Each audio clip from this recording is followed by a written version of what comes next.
အားလုံးပဲမင်္ဂလာပါခင်ဗျာကျွန်တော်ကတော့ဗင်ဒီယာဖြစ်ပါတယ်ကျွန်တော်အခုပြောရမယ့်အကြောင်းအရာလေးဆိုလို့ရှိရင်ဒရပေါင်မင်းသားနဲ့ပန်ထွာဘရင်မရဲ့အခန်းဆက်လေးဖြစ်ပါတယ်ခင်ဗျာခေတ်သမိုင်းအကြောင်းမဟုတ်ဘဲနဲ့သူတို့ရဲ့အတိတ်သမိုင်းအကြောင်းလေးကိုကျွန်တော်ကပြောပြပေးတော့မှာဖြစ်ပါတယ်တီဗီသားလူတွေဆိုလို့ရှိရင်လည်းကြော်တော်လို့ရသလိုမတီတီတဲ့လူတွေဆိုလို့ရှိရင်လည်း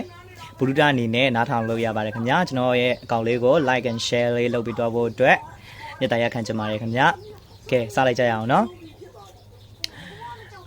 မြတ်စွာဘုရားရှင်လက်ထက်တုန်းကပေါ့ပန်ထွာဘုရင်မဆိုလို့ရှိရင်ပန်ထွာဘုရင်မနဲ့ဒရပေါင်မင်းသားတို့ကတဲ့တောထဲမှာတီးနှံရှာဖွေစားတော့ရတဲ့အကောင်လေးတွေဖြစ်ကြတယ်အဲ့ဒါနဲ့တနေ့တော့ခါမှာတဲ့သူတို့ဒရပေါင်မင်းသားနဲ့ပန်ထွာဘုရင်မကတိုင်ပင်ကြတာပေါ့မြတ်စွာဘုရားရှင်ကိုရောမြတ်ကြီးကဆိုလို့ရှိရင်တောထဲကိုဆွမ်းခံကြွလာတယ်ပေါ့ဆွမ်းခံကြွလာတဲ့အခါမှာပန်ထွာဘုရင်မကဒရပေါင်မင်းသားကိုပြောတဲ့ခါမှာဘယ်လိုပြောလဲဆိုရင်ဒရပေါင်မင်းသားအရှင်ဒရပေါင်မင်းသားကျွန်ုပ်ဒီတဲ့မြတ်စွာဘုရားရှင်ကိုရောမြတ်ကြီးကိုဖူးတွေးခြင်းလို့ဒီကျွန်ုပ်တို့အစာချောထွက်တဲ့အခါမှာမြတ်စွာဘုရားရှင်ကိုရောမြတ်ကြီးကိုအရှင်ဖူးတွေးခဲ့ပြီဆိုလို့ရှိရင်လည်းကျွန်ုပ်ကိုလာရှာပါကျွန်ုပ်ဖူးတွေးအရင်ဖူးမြော်ခွင့်ရပြီဆိုလို့ရှိရင်လည်းအရှင်ကိုကျွန်တော်လာခေါ်ပါမယ်လို့အဲ့လိုမျိုးပတ်ထွာပင်မနီမှာတိုင်ပင်ထားတယ်ဒါပေမဲ့တကယ်ဒရပေါင်မင်းသားကတောထဲကိုအစာရှာတွားထွက်တယ်ပန်ထွာဘုရင်မလည်းတောထဲမှာအစာရှာတွားထွက်တယ်အဲ့ဒီခါမှာဒရပေါင်မင်းသားကနေပြီးတော့မြတ်စွာဘုရားရှင်ကိုအရင်ဆုံး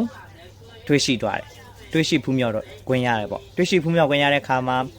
ပန်ထွာဘုရင်မကိုတွားခေါ်ဖို့အတွက်သူကစဉ်းစားပါတည်တယ်ဒါပေမဲ့မြတ်စွာဘုရားရှင်ကိုရောမြတ်ကြီးကြွသွားမယ်ထင်တဲ့အခါကျတော့ပန်ထွာဘုရင်မကိုသူကတွားမခေါ်ပြစ်ခဲ့ဘူးအဲ့ဒါနဲ့ဒရပေါင်မင်းသားကနေပြီးတော့အရင်ဆုံးဖူးမြော်လိုက်တဲ့အခါမှာပတ်ထွာဘုရင်မနောက်ကနေလိုက်လာတဲ့အခါမှာပတ်ထွာဘုရင်မနေပြီးတော့စိတ်တူပြီးတော့မုန်းတီးတာပေါ့နော်သူတို့ဂရိပေးခဲ့တာပေါ့ဒီလိုမျိုးဖြစ်ရမလားဆိုတဲ့အတွေးဝင်သွားခဲ့တဲ့အခါမှာပဲဒရပေါင်မင်းသားနဲ့ပန်ထွာဘုရင်မနဲ့ကပန်ထွာဘုရင်မကဒရပေါင်မင်းသားကိုအကြီးကျယ်မုန်းသွားတော့ပေါ့အဲ့ဒီမှာတက်ဆာဆိုလိုက်တယ်ဘလို့တက်ဆာဆိုလဲဆိုလို့ရှိရင်ဒရပေါင်မင်းသားနဲ့ဘဝဆက်တိုင်းကိုအတူမစုံစည်းခွင့်ရပါစေနဲ့လောက်ဖြစ်ခဲ့တော့လဲတကြနဲ့မဖြစ်ရပါစေနဲ့တကိုင်းပေါ်မှာလဲတကိုင်းနဲ့ညှဖြစ်အောင်မှာတကိုင်းနဲ့မနာရပါစေနဲ့ဆိုပြီးတော့အဲ့လိုမျိုးစုတောင်းမတော့ချိန်ဆိုလိုက်တယ်ပေါ့နော်ချိန်ဆိုလိုက်တဲ့အခါမှာပဲနောက်ဘွားရောက်လာတဲ့အခါမှာပိတ်တနိုးပြည်မှာပန်ထွာဘုရင်မက